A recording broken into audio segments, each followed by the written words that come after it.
So welcome to all of you and आज हम लोग लेक्चर 2 जो रेस्ट एंड मोशन का है उसमें आगे कंटिन्यू करेंगे। पिछले लेक्चर 1 में हम लोगों ने रेस्ट के बारे में, डायनेमिक कंडीशन मोशन के बारे में पढ़ा था, डिस्टेंस और डिस्प्लेसमेंट के बारे में पढ़ा था और मैंने एक फाउंडेशन आपका तैयार किया था इस चैप्टर के लिए। आज हम उसी स्टडी को कंटिन्यू करेंगे अपने लेक्चर 2 में। तो हमारे पास में जो टॉपिक है वो है average speed and instantaneous speed के बारे में। ठीक है, तो व्हाट इज़ एवरेज स्पीड, इसको हम लोग एक एग्जांपल से समझते हैं कि सपोज़ मान लीजिए क्रिकेट मैच हम सब लोग देखते हैं।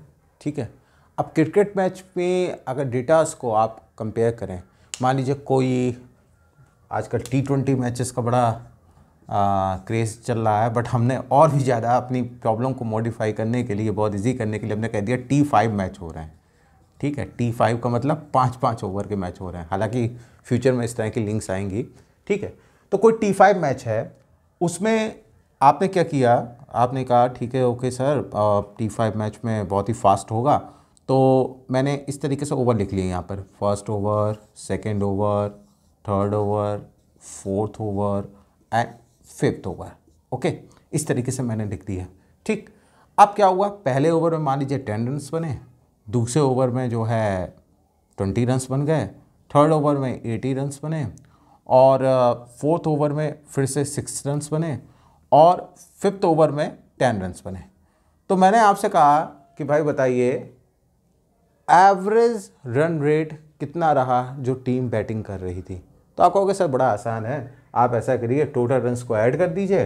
तो मैंने कहा ठीक है भाई ऐड कर देते हैं, 10 और 20 हो गया 30, 30 और 8 38, 38 और 6 44, 44 और 10 54, तो टोटल रन्स हमारे पास हो गए 54। और टोटल ओवर्स कितने थे हमारे पास में, 1 2 3 4 5 ओवर्स थे हमारे पास में। तो हमने क्या कर दिया, 5 से इसको डिवाइड कर दिया। तो आपने कहा सर एवरेज जो रन रेट था जो बैटिंग कर रही थी टीम उसका आ गया, कितना आ गया, 5 1 जा 5। ठीक है, उसके बाद 5 54 में आप कर रहे हैं तो यहाँ पर 10.8। ठीक है, ये आपके रन्स पर ओवर का जो है एवरेज रन रेट आ गया। ठीक है, अब मैंने कहा कि नहीं भाई, जब बैटिंग चल रही थी उसी समय मैंने कहा थर्ड ओवर चल रहा है, जस्ट इस ओवर का आप बताइए कितना रन रेट है। तो आप कहोगे सर थर्ड ओवर आपका जो है बिल्कुल जो अभी ये ख़त्म हुआ है, इसका जो रन रेट रहा इस ओवर में 8 रन्स आए, तो उस पर्टिकुलर ओवर का जो रन रेट रहा वो 8 रन्स पर ओवर था। ठीक, अभी कहोगे सर आप तो पढ़ा रहे थे एवरेज स्पीड और इंस्टेंटेनियस स्पीड, ये कहाँ से मैच की बात होने लगी। हमारा जो ये कॉन्सेप्ट है वो कुछ इसी से मिलता जुलता है। ठीक है, अब हम इस एग्जाम्पल को हटा रहे हैं और एक दूसरा एग्जाम्पल ले रहे हैं जो कि आपका डिस्टेंस, स्पीड, इन सब चीज़ों से युक्त होगा। ठीक है, क्या है एग्जाम्पल, देखिए एक कोई कार है, ठीक है, वो करीब 50 किलोमीटर का डिस्टेंस ट्रेवल कर रही है। ठीक है, 50 किलोमीटर का डिस्टेंस ट्रेवल कर रही है। अब इस डिस्टेंस को मैंने क्या किया, आसान करने के लिए 3 पार्ट में डिवाइड कर दिया, A, B एंड C। ये जो डिस्टेंस है ये आपका 20 किलोमीटर का स्टार्टिंग का है, ये 20 किलोमीटर का मिड का है और लास्ट का जो है आपका 10 किलोमीटर का है। ठीक, 20 किलोमीटर यानी ये एक शहर से निकली थी गाड़ी, उस समय यहाँ पर ज़्यादा रश था, तो उस समय इसकी स्पीड जो थी वो थी 30 किलोमीटर पर आवर। ये लगातार इसने को मेंटेन किया था, कितना, स्टार्टिंग के जो आपके पास में ए रीजन है इसमें 20 किलोमीटर के डिस्टेंस पर। उसके बाद 50 किलोमीटर के डिस्टेंस पर जो इसकी स्पीड थी वो बहुत ज़्यादा हो गई। ये जो 20 किलोमीटर वाला था हमारे पास, मिड वाला 50 किलोमीटर के बीच का सेक्शन जो था, इसमें स्पीड ज़्यादा बढ़ गई क्योंकि वो हाईवे पे आ चुकी थी गाड़ी। उस समय इसकी स्पीड थी 60 किलोमीटर पर आवर और फिर उसके बाद एक टाउन टाइप का स्टार्ट हो गया, हाईवे से इसको नीचे उतरना पड़ा 10 किलोमीटर पे, तब इसकी स्पीड रह गई 20 किलोमीटर पर आवर क्योंकि वहाँ पर क्राउड ज़्यादा थी। ठीक है, ये इस तरीके से स्पीड इसकी दी गई है। अब मैंने आपसे कहा कि इसकी ओवरऑल आप एवरेज स्पीड बताइए। तो आप कहोगे सर अगर ओवरऑल एवरेज स्पीड निकालना है तो हमको हर एक इंटरवल में total distance table upon total time कितना लग रहा है वो निकालना पड़ेगा। तो आप जो एवरेज स्पीड निकालोगे वो क्या होगा, इस पूरे मोशन में एक कॉमन स्पीड से चलने पर जितना टाइम कंज्यूम हो रहा होगा उसके करस्पॉन्डेंस जो वो स्पीड आ रही होगी, that is called average speed. ठीक है, जिसमें कहा जा रहा है ओवरऑल रैपिडिटी इन इंटरवल, यानी कि पूरी तरीके से वो स्पीड क्या रही, यूनिफॉर्म बनी रहेगी, तो उतने टाइम इंटरवल में आपका ये डिस्टेंस ट्रेवल हो जाएगा। बट इंस्टेंटेनियस स्पीड की बात करूं तो मैं कहूं कि जस्ट जब ये गाड़ी 20 किलोमीटर की मिड वाले सेक्शन में उस समय कितना स्पीड मीटर में दिखा रहा था, तो आप कहोगे सर 60 किलोमीटर पर आवर। इस पर्टिकुलर सेक्शन में उस पर्टिकुलर टाइम पर जो स्पीड आ रही थी that is called as instantaneous speed. ठीक, अभी भी अगर चीज़ें नहीं क्लियर हुई हैं तो हम लोग इसके बाद कुछ और एग्जाम्पल लेंगे, न्यूमेरिकल प्रॉब्लम लेंगे, तो उसमें आपको वो चीज़ और अच्छे से समझ में आ जाएगी। ठीक है, तो पहले तो अभी हम लोग थोड़ा सा और इन डिटेल एवरेज स्पीड और इंस्टेंटेनियस स्पीड को देख लेते हैं। ठीक, तो मैथमेटिकल अगर फॉर्मूले की बात करें तो एवरेज स्पीड का फॉर्मूला हमारे पास में क्या होगा, एवरेज स्पीड का जो फॉर्मूला हुआ वो हमारे पास में क्या हुआ, that is total distance travel, total distance travelled upon total time interval, upon total time interval. ठीक है, उस टोटल टाइम इंटरवल यानी कि जो पहले वाला केस हमने लिया था, वो कार ने जहाँ से मोशन स्टार्ट किया और जहाँ पर लास्ट 10 किलोमीटर ट्रेवल किए थे वहाँ तक टोटल जो टाइम हमारा कंज्यूम हो रहा है वो हमारा नीचे आएगा। और टोटल डिस्टेंस यानी टोटल डिस्टेंस तो आपको पता है कितना था हमारे पास में, 50 किलोमीटर वो था। ठीक है, तो ये जो हमारे पास में आएगा वो एवरेज स्पीड का एक्सप्रेशन आएगा। ठीक है, अब अगर इसको हम मैथमेटिकल फॉर्म में अगर लिखें तो आपके पास में क्या होगा, एवरेज स्पीड मैंने v सफिक्स ए बी से लिख दिया, that is equal to total distance travel. तो टोटल डिस्टेंस ट्रेवल को अगर आप s से रिप्रेजेंट कर रहे हैं तो s हो गया, और टोटल टाइम इंटरवल यानी ये फाइनल टाइम t2 था और इनिशियल टाइम जब से गाड़ी स्टार्ट हुई थी वो क्या था, t1 था। तो इसका मैथमेटिकल एक्सप्रेशन क्या होगा, v average equals to s upon t2 minus t1, ये हमारे पास में एक्सप्रेशन आ जाएगा। ठीक है, तो that is about average speed overall rapidity in interval, यानी कि पूरी तरीके से आपकी यूनिफॉर्म अगर वो स्पीड बनी रहे तो इतने टाइम इंटरवल में वो ये पूरा डिस्टेंस कवर हो जाएगा। अब बात करते हैं इंस्टेंटेनियस स्पीड की, इंस्टेंटेनियस। ठीक है, ये क्या है, हमने क्या किया, हम क्या चाह रहे हैं, इस टर्म का मीनिंग क्या हुआ, पर्टिकुलर उस स्पेशल टाइम में। ठीक है, पर्टिकुलर टाइम पर उसकी स्पीड कितनी होगी, तो वो पर्टिकुलर टाइम कब आएगा, वो पर्टिकुलर टाइम तब आएगा जब वही इंस्टेंस हो। जैसे कि मान लीजिए हमारे पास में जो मैंने पहले वाला कंसीडर किया था, ठीक है, t इक्वल टू t1 पर ये हमारे पास में मोशन स्टार्ट हुआ 20 किलोमीटर का। ठीक है, और ये हमारे पास में कुछ t equal to t2 time है ये मिड पोजीशन पर। ठीक है, और ये फाइनल जहाँ पे ये ख़त्म हो रहा है ये t इक्वल टू t3 है, तो हमने t equal to t2 position पर ही हम चाहते हैं कि इसकी स्पीड कितनी आएगी। तो t इक्वल टू t2 के लिए हमें क्या करना पड़ेगा, ये टाइम इंटरवल बिल्कुल क्या करना पड़ेगा, जीरो की ओर टेंस करना पड़ेगा। तो उस कंडीशन में जो आपके पास में मैथमेटिकल एक्सपेंशन आएगा उसमें हमें मैथमेटिक्स की एक लैंग्वेज में टर्म होता है लिमिट, वो लगाना पड़ेगा। अब कुछ बच्चे कहेंगे सर ये लिमिट है और लिमिट के बाद मैं अभी एक टर्म यूज़ करूँगा डिफरेंशिएशन का भी। ठीक है, ये एक्चुअली मैथमेटिक्स में कैलकुलस जो आप लोग पढ़ेंगे उसमें ये सारे टर्म आएंगे, इसका फिजिक्स में एप्लीकेशन होता है।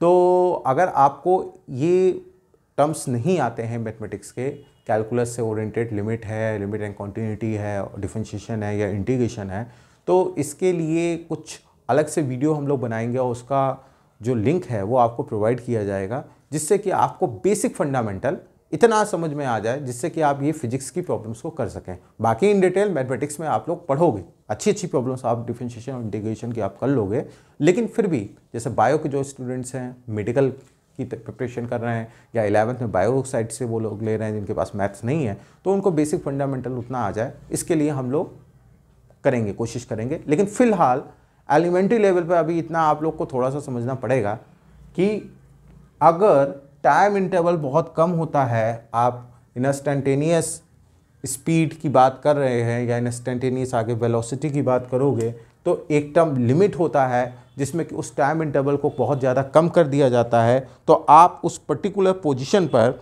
अपनी स्पीड को निकाल सकते हैं। तो यहाँ पर क्या होगा, v इक्वल्स टू, यही टर्म आपका हो जाएगा लिमिट t2 माइनस टी1 जो है, t2 माइनस टी1 ये जो है tends to 0 s upon t2 minus T one. तो ये जो v हमारा है, this v is called as instantaneous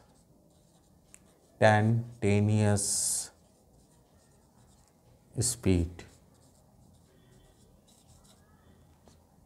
ठीक है, ये हमारे पास में आ रहा है। अब जब आप ये लिमिट लगाते हो, यानी कि ये t2 माइनस टी1 इंटरवल क्या हो गया, बिल्कुल 0 को टेंस हो गया, तो उस कंडीशन में एक टर्म आता है डिफरेंशिएशन, जिसको आप इस तरीके से भी कह सकते हो, डेट इज ds/dt। तो ये दो टर्म अगर आपको नहीं समझ में आ रहे हैं तो परेशान होने की ज़रूरत नहीं है। हमारी पूरी कोशिश रहेगी कि इन टर्म्स को समझाने के लिए आपके पास में कुछ वीडियोस प्रोवाइड किए जाएं। ठीक है, तो ये हमारे पास में ये टर्म हो गया। अब हम लोग एक प्रॉब्लम को डिस्कस कर लेते हैं जिससे कि ये चीज़ें और भी ज़्यादा अच्छे से क्लियर हो जाए। ठीक है, तो अब हम लोग प्रॉब्लम पर पोर्ट हो रहे हैं।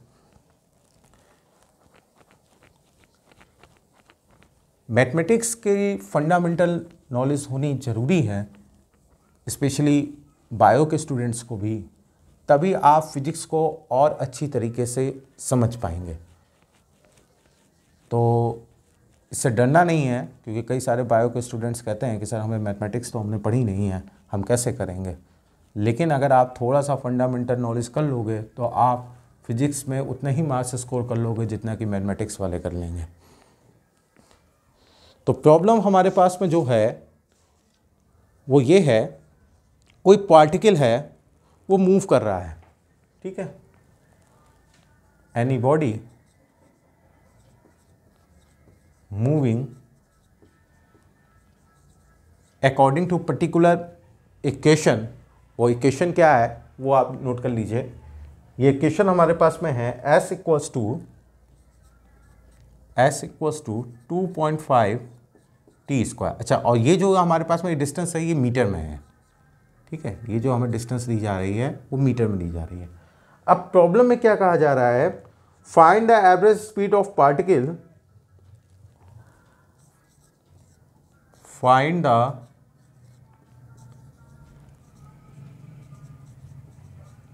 एवरेज स्पीड ऑफ पार्टिकल कब, from t equals to 0 to t equals to 5 second. ठीक है, आपको एवरेज स्पीड निकालनी है पार्टिकल की t इक्वल टू 0 से लेकर t इक्वल्स टू 5 सेकेंड तक। और जो सेकेंड पार्ट इसमें पूछ रहा है, find the instantaneous speed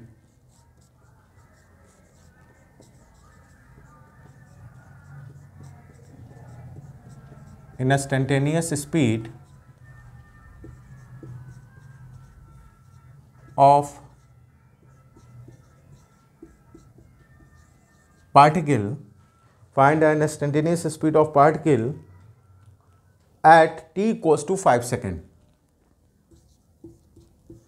at t equals to 5 second. देखिए, ये किसी पर्टिकुलर टाइम पे आपसे पूछी जाएगी, और जो एवरेज स्पीड है वो हमेशा क्या होगी, एक इंटरवल में पूछी जाएगी। ये दोनों में बेसिक डिफरेंस है। तो मैंने आपको बताया था, पहले तो हम लोग ए पार्ट वाले की बात करते हैं। आपको डिस्टेंस का क्या दिया हुआ है, s equals to 2.5 t square. ये t जो है यहाँ पर टाइम है, ये t क्या है, डेट इज टाइम, और s क्या है, ये आपकी डिस्टेंस टेबल है। ठीक है, तो ये समझ में आ रहा है कि जो ये डिस्टेंस टेबल है that is the function of time. ये क्या है, फंक्शन ऑफ टाइम है। ठीक है, तो अब हमें पहला है find the average speed of particle during t equals to 0 to t equals to 5 second. आपके पास में एक्सप्रेशन क्या था, आपके पास में एक्सप्रेशन हमारे पास में ये था कि एवरेज स्पीड इक्वल्स टू क्या होता था, एवरेज स्पीड इक्वल्स टू क्या था, that is S upon T2 minus T1, ठीक है, T2 माइनस T1, ये आपके पास में फॉर्मूला था जो अभी हम लोगों ने इस चीज़ को डिस्कस किया था, ठीक है। अब सबसे पहले तो हम टोटल डिस्टेंस टेबल निकाल लें, एस की वैल्यू निकालें, ठीक है। एस की वैल्यू हमारे पास में क्या है 2.5 टी स्क्वायर, ठीक। अब आप ये देखिए इनिशियल लेवल पर हमारे पास में डिस्टेंस कितनी होगी, देखिए आपको पहला टाइम कितना हुआ है 0 दिया हुआ है, दूसरा टाइम आपको कितना दिया जा रहा है 5 सेकंड दिया जा रहा है, और एस किसका फंक्शन है, टाइम का फंक्शन है। तो सबसे पहले आप निकालिए S1 की वैल्यू कितनी है, S1 क्या है, that is the distance of या position of particle at particular t equals to 0 second, ठीक है। तो वहां पे आप क्या करोगे, S1 इक्वल्स टू क्या होगा 2.5 T1 स्क्वायर होगा, और यहां पर आपके पास में प्रॉब्लम में जो दिया हुआ है T1 का वैल्यू कितना है 0 है, और T2 का वैल्यू कितना दिया जा रहा है 5 सेकंड दिया जा रहा है। ये फर्स्ट पार्ट की बात मैं कर रहा हूँ, फर्स्ट पार्ट का सोल्यूशन है, ठीक है। तो S1 की वैल्यू जो आप निकालोगे तो यहाँ से क्या होगा, S1 की वैल्यू 0 आ जाएगी, क्योंकि आप T1 की वैल्यू यहाँ पे 0 पुट करोगे तो यहाँ पे 2.5 मल्टीप्लाई बाई 0, किसी का भी आप 0 में मल्टीप्लिकेशन करोगे उसकी वैल्यू क्या आ जाएगी 0 आ जाएगी। इसी तरीके से आप S2 की वैल्यू निकालो, S2 इक्वल्स टू क्या होगा 2.5 T2 स्क्वायर करोगे, अब 2.5 T2 स्क्वायर करोगे, T2 की वैल्यू हमारे पास में कितनी है 5 सेकंड है, 5 का स्क्वायर कितना हो जाएगा 25 हो जाएगा, 25 multiply by 2.5 that is equal to हमारे पास में कितना आ जाएगा, that is equal to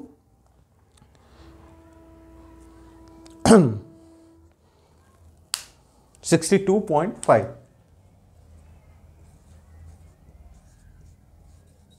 62.5 metre, ठीक है, ये हमारे पास में आ गया।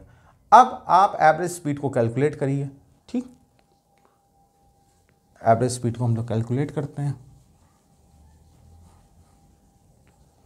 तो हमारे पास में क्या है एवरेज स्पीड का expression S upon T2 minus T1, इसी को मॉडिफाई करके लिखते हैं एवरेज स्पीड इक्वल्स टू, अब S को आप क्या लिख सकते हो, that is S2 minus S1 upon T2 minus T1। S2 minus S1 की वैल्यू कितनी हमारे पास में है 62.5 माइनस 0 अपॉन T2 की वैल्यू कितनी है 5 माइनस 0। तो इसको जैसे ही आप सॉल्व करोगे तो आपके पास में फाइनल आंसर आ जाएगा कि जो हमारे पास में एवरेज स्पीड आ रही है that is 12.5 metre per second है, 12.5 मीटर पर सेकेंड है, ठीक है। बहुत ही सिंपल है एवरेज स्पीड को कैलकुलेट करना, तो आई थिंक आप लोग को समझ में आ गया। ये वो केस है जहां पर आपको डिस्टेंस जो टेबल है वो टाइम का फंक्शन दिया जा रहा है, ठीक है। तो ये मैंने आपको बताया कि एवरेज स्पीड कैसे कैलकुलेट करेंगे, ये आपका फर्स्ट पार्ट हो गया। सेकंड पार्ट में क्या कर रहा है instantaneous speed of particle at t equals to 5 second, ठीक है। तो अब इसको भी हम लोग देख लेते हैं कि इसको कैसे निकालें। अभी आपने इसका जो एक्सपेंशन देखा था, एक्सपेंशन हमारे पास में क्या था, आप को मैंने बताया था अभी कि v इक्वल्स टू जो इंस्टेंटेनियस स्पीड होती है वो क्या होती है ds बाई dt होती है, ठीक है। v इक्वल्स टू क्या था ds by dt, that is the differentiation part. अब एक चीज़ ध्यान रखिएगा, मैं बताया दे रहा हूँ आपको एक फॉर्मूला डिफरेंशिएशन का कि dy by dx of x to power n जो होता है that is equal to n x to power n minus 1 होता है। इसका फिक्स का सिग्निफिकेशन क्या होता है ये ध्यान रखिए। डिफरेंशिएशन हमेशा क्या करता है, एक बहुत सी बड़ी चीज़ को जब हम लोग बहुत ही स्मॉल एलिमेंट में कट कर लेते हैं, डिवाइड कर देते हैं, ठीक है, तो उस बड़ी चीज़ को आप जब छोटी चीज़ में कन्वर्ट कर रहे हो उसकी वैल्यू को बताता है डिफरेंशिएशन। इंटीग्रेशन क्या करता है, एक छोटी चीज़ को जब आप एक्सपेंड करते हो तो उस वैल्यू को बताता है, ठीक।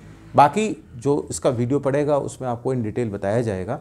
तो अभी बस आप मोटे तौर पर ये एक्सप्रेशन ध्यान रखिए कि किसी भी चीज़ का डिफरेंशिएशन करते हैं d y d x of x to power n करोगे तो क्या होता है n x to power n minus 1 होता है। ये एक्स जो है that is the varying term, but यहाँ पर हमारा क्या है, ये जो डिफरेंशिएशन हो रहा है वो टी के रिस्पेक्ट में हो रहा है क्योंकि टाइम जो है यहाँ पर वेरिंग टर्म है, ठीक। तो हम लोग जब यहाँ पर वैल्यू रखेंगे तो v इक्वल्स टू क्या होगा d y by d t of s की वैल्यू क्या है, एस की वैल्यू हमको दी गई है, एस की वैल्यू 2.5 टी स्क्वायर है, 2.5 टी स्क्वायर है, ठीक है, ये ध्यान रखिएगा जो कांस्टेंट टर्म होता है उसका डिफरेंशिएशन नहीं होता, वेरिंग टर्म का होता है। तो v इक्वल्स टू क्या आएगा 2.5 आप बाहर ले लोगे, d y by d t of t square होगा। तो यहाँ से जब इसको सॉल्व करोगे तो v इक्वल्स टू आ जाएगा 2.5 multiply by 2 times of t, या इसको आप लिख सकते हैं 5t। ठीक, अब आपको इंस्टेंटेनियस स्पीड किस पर निकालनी है, पर्टिकुलर 5 सेकंड पर, t इक्वल्स टू 5 सेकंड पर। आप t की वैल्यू यहाँ पर 5 सेकंड पुट कर दीजिए, t equals to 5 second put किया तो v इंस्टेंटेनियस जो आपके पास वैल्यू आएगी 5 multiply by 5 that is 25 metre per second, 25 metre per second. ये हमारे पास में क्या होगा, इंस्टेंटेनियस स्पीड आ जाएगी।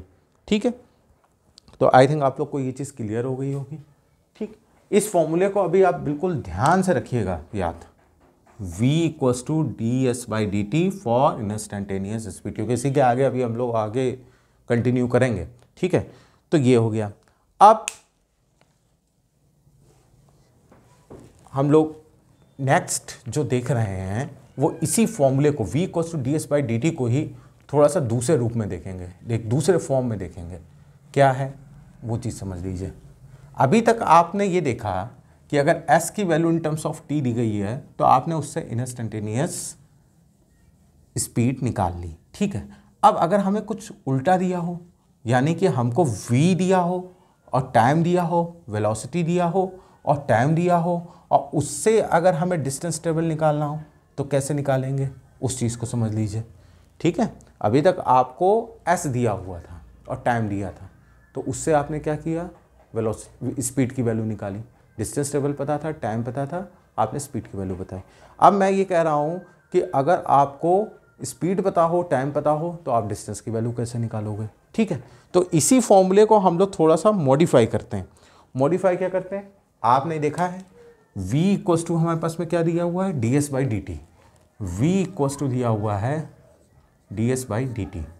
ठीक है, अब इसी को अगर हम थोड़ा सा मॉडिफाई करें तो क्या होगा, v d t equals to d s लिख सकते हैं, v d t that is equal to d s लिख सकते हैं। अब जरा सा ध्यान दीजिएगा, एक टर्म और यूज़ हो रहा है, मैथमेटिक्स का यूज़ हो रहा है, दैट इज़ इंटीग्रेशन। मैंने बताया था डिफरेंशिएशन में क्या होता है, बड़ी चीज़ को आप छोटी चीज़ में कन्वर्ट करते हैं, और इंटीग्रेशन में क्या करते हैं, छोटी चीज़ को आप क्या करते हो, बड़ी चीज़ में कन्वर्ट करते हैं। ठीक, तो यहाँ पर क्या होगा, आप अगर इंटीग्रेशन करोगे तो इंटीग्रेशन आप जब करेंगे तो यहाँ से v integration of d t that is equal to integration of d s. तो यहाँ से ये जो आपका इंटीग्रेशन ऑफ डी एस होगा ये s में फिर से कन्वर्ट हो जाएगा, और ये जो होगा वो v डी टी में आपके पास में t की कुछ लिमिट्स आएंगी। अभी आप कहोगे सर ये आपने बहुत चीज़ जल्दी बता दी लेकिन हमारे पल्ले नहीं पड़ी। ठीक है, कोई बात नहीं है, आपको नहीं समझ में आ रहा है, आपको हम दूसरी चीज़ बताने जा रहे हैं। ज़्यादा आप इस पर फोकस ना कीजिए जब तक आपको वीडियो वो चीज़ का नहीं मिल रहा है। एक्चुअली मैं ये चीज़ आपको इस वजह से बता रहा हूँ कि सपोज़ आपके पास में कोई ग्राफ है, ठीक है, कोई ग्राफ है, और ये ग्राफ में आपको जो एक्सेस दी गई हैं वो एक्सेस कौन सी दी गई है, एक स्पीड की एक्सेस है और एक टाइम की एक्सेस है। एक आपकी किसके पास है, स्पीड की एक्सेस है, और दूसरी आपके पास में किसकी है, टाइम की एक्सेस है। अब किसी पर्टिकुलर बॉडी का t इक्वल्स टू t1 पर और t इक्वल्स टू t2 पर आपको स्पीड पता है। t इक्वल्स टू t1 पर इसकी कुछ स्पीड v1 थी और t इक्वल्स टू t2 पर इसकी कुछ स्पीड v2 थी। तो अगर आपको किसी बॉडी की t इक्वल्स टू t1 पर स्पीड v1 पता है, t इक्वल्स टू t2 पर स्पीड v2 पता है, तो डिस्टेंस टेबल आप कैसे निकालोगे। मैंने आपको अभी बताया ना स्टार्टिंग में कि अभी तक आपको डिस्टेंस टेबल पता थी कुछ पर्टिकुलर टाइम इंटरवल पर। ठीक है, अब मैं आपसे ये कह रहा हूँ कि आपको टाइम इंटरवल पता है t इक्वल्स टू t1 और t इक्वल्स टू t2, और उस पर्टिकुलर टाइम पे आपको स्पीड पता है, तो डिस्टेंस टेबल कैसे निकालोगे। तो जरा ध्यान से देखो आप, v dt, v यानी कि ये आपका क्या हुआ, एक कॉमन आपकी उस इंटरवल में जो वेलोसिटी है, और t dt यानी कि वो टाइम इंटरवल, और इसको अगर आप मल्टीप्लाई कर रहे हो तो आपको क्या मिल रहा है, वो स्मॉल एलिमेंट का डिस्टेंस टेबल। तो अगर आप ग्राफ की लैंग्वेज में बात करो तो अगर आप इस V1 V2 वाले लाइन का एरिया अंडर कर्व किस पर निकाल लो, इस V1 वाले लाइन का, V1 V2 वाली लाइन का यानी स्पीड वाली लाइन का एरिया अंडर कर्व निकालो, कहां पर, टाइम वाले एक्सिस पर, टाइम वाले एक्सिस पर, तो आपको क्या पता चल जाएगा, डिस्टेंस टेबल पता चल जाएगा। ठीक है, इसी इक्वेशन से आपको फोकस करना है। क्या मैंने बताया कि V1 और V2 वाली ये जो लाइन है ये किसको डिपेंड कर रही है, ये स्पीड को डिफाइन कर रही है। इसका एरिया अंडर कर्व निकालो किस एक्सिस पर, देखो इसके साथ क्या प्रोडक्ट है, dt, यानी टाइम वाले एक्सिस पर। तो आपको जो ये चीज़ मिलेगी वो आपको मिलेगी डिस्टेंस टेबल। ये चीज़ क्या मिलेगी, डिस्टेंस टेबल। ठीक है, ये चीज़ मिल जाएगी। अब इसको हम एक प्रॉब्लम से समझ लेते हैं। ठीक है, प्रॉब्लम हमारे पास में क्या है, देखो ध्यान से।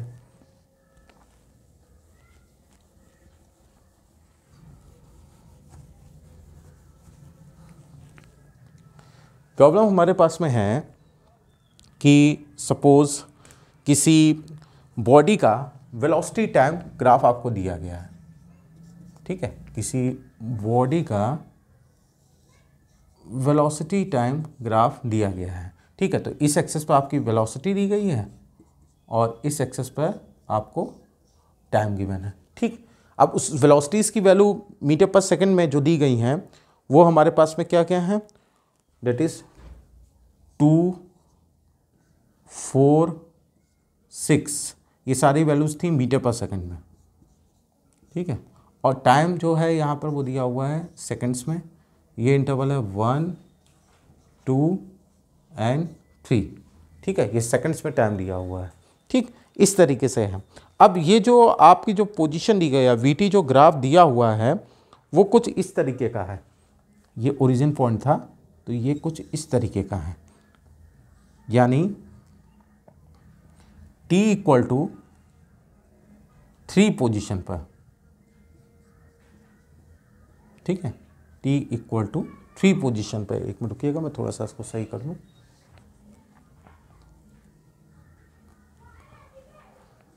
क्योंकि मैं ये दिखाना चाहता हूँ कि 6 मीटर पर सेकंड की जो वेलोसिटी है वो 3 सेकंड पर है। जी हाँ, ठीक है।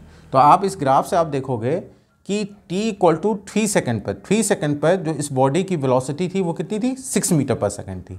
ठीक है, तो आपसे ये क्वेश्चन में पूछा जा रहा है कि इन 3 सेकंड में वो बॉडी कितना डिस्टेंस ट्रेवल करेगी।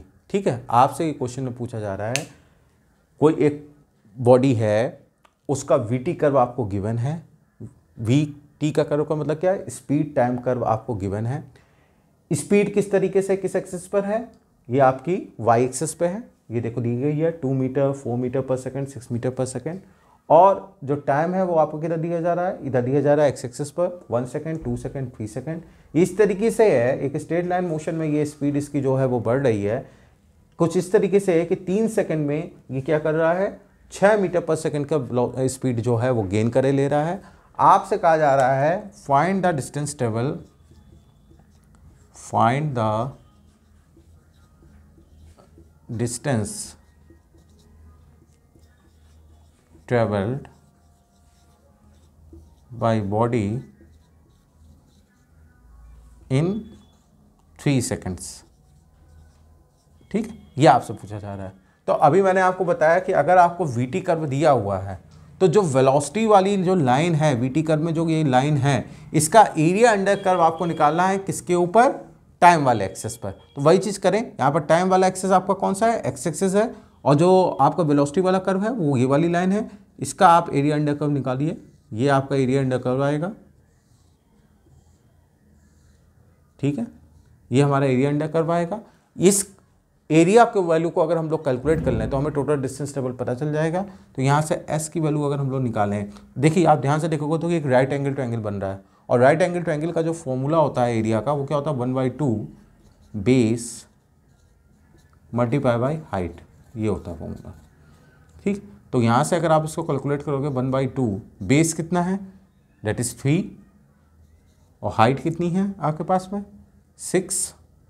तो यहाँ से इसको आप कैलकुलेट करेंगे तो ये आ जाएगा आपका 9 मीटर। ठीक है, ये हमारे पास में आ जाएगा। तो इससे कंक्लूजन क्या निकला, कभी भी आपको वेलोसिटी टाइम के बीच में कर्व अगर दिया हुआ है तो आप वेलोसिटी वाली जो कर्व वाली लाइन है उसको अगर टाइम एक्सिस पर उसके एरिया को प्रोजेक्ट आप कर दोगे, एरिया अंडर कर्व निकाल दोगे, तो आपके पास में क्या आ जाएगा, टोटल डिस्टेंस ट्रेवल उस पर्टिकुलर ड्यूरेशन वाले टाइम में। ठीक है, तो आई थिंक आप लोग को ये चीज़ समझ में आ गई होगी। तो आज फिर हम लोग यहीं तक रखते हैं, इसके आगे का जो है फिर हम लोग नेक्स्ट क्लास में देखते हैं। ठीक है, थैंक यू वेरी मच।